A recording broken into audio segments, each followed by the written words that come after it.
Bueno, mi primer poema recitado en público. Saboreo este momento antes de que me etiquetéis como buena, mala o regular poeta. Y como me conozco mejor que nadie, dejad que sea yo quien me ponga la etiqueta. Soy Neus HK, humana, mujer, feminista, pansexual y gorda. Y aunque no estoy sorda, a veces me gritan. De lejos, personajes con complejos asombrados de que yo no tenga, pero claro que tengo.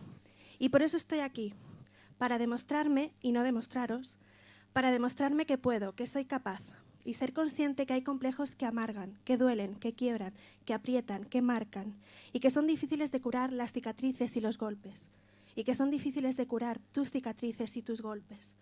Estoy aquí para gritarte a ti, hoy, susurrándote, que hace unos meses que te enterraste en un lugar oscuro, donde el odio y las amenazas afloran, y aunque hagas ver que te parece un lugar seguro, tú y yo sabemos que no lo es.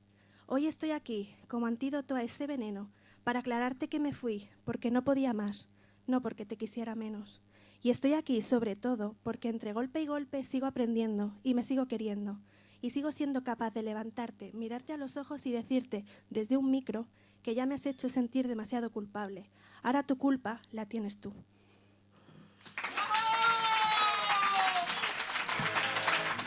Right.